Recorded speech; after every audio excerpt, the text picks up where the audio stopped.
कडाव गावातील शासकीय एसटी प्रवासी बस थांब्यावर झालेल्या अनधिकृत बांधकामाविरोधात Karjat press association, Karjat press club व रायगड जिल्ह्यातील सर्व पत्रकारांच्या वतीने दिनांक 24 जुलै 2025 पासून पुकारण्यात आलेल्या ऐतिहासिक बेमुदत उपोषणाला अखेर यश मिळाले। प्रशासनाने 2 दिवसात म्हणजेच दिनांक 26 जुलै 2025 पर्यंत सदर अनधिकृत बांधकाम पोलीस बंदोबस्तात निष्कासित करण्याचे स्पष्ट लेखी आश्वासन दिले। मागील 10 वर्षांपासून कडाव गावातील एसटी बस थांब्यावर अतिक्रमण झाल्याचे निदर्शनास येत होते। अनेक वेळा पत्रकार व सामाजिक कार्यकर्त्यांनी संबंधित अनधिकृत बांधकामाबाबत लेखी तक्रारी व निवेदने सादर केली होती।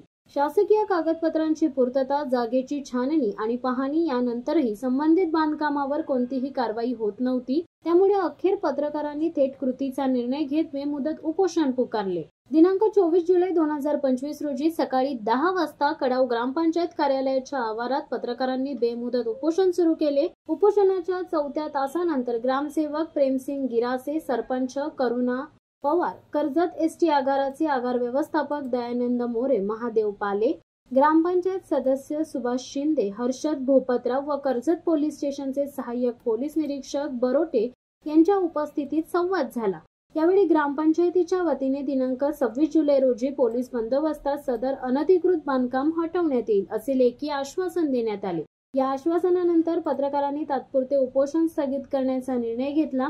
मात्र प्रशासनाने जर 26 जुलैपर्यंत कारवाई केली नाही तर यापेक्षा अधिक तीव्र आंदोलन छेडण्यात येईल असा स्पष्ट इशाराही पत्रकारांनी दिला। या बेमुदत उपोषणात पुढील पत्रकार उपस्थित होते: प्रभाकर गंगावणे, भूषण प्रधान, कैलास मामले, नरेश जाधव, रमाकांत जाधव, रोशन दगडे, प्रथमेश कुडेकर, जगदीश दगडे, दिगंबर चंदने, दीपक बोराडे, गणेश लोट, रामदास माळी, मोतीराम पाटील, सतीश पाटील, महेश भगत, आनंद सकपाळ, गणेश पवार, रजनीकांत पवारी तसेच कर्जत प्रेस असोसिएशनचे कायदेशीर सल्लागार ॲडव्होकेट कैलास मोरे यांनीही उपोषणात सहभाग घेतला। या आंदोलनास पाठिंबा देण्यासाठी भाजपचे नेते राजेश लाड, दीपक बेहेरे, प्रशांत उगले, अतुल बडगुजर यांनी उपोषण स्थळी भेट देऊन पत्रकारांचे मनोबल वाढवले।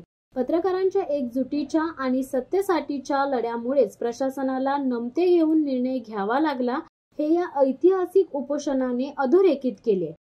शिवसत्ता टाइम्ससाठी संदेश साळुंके, नेरळ।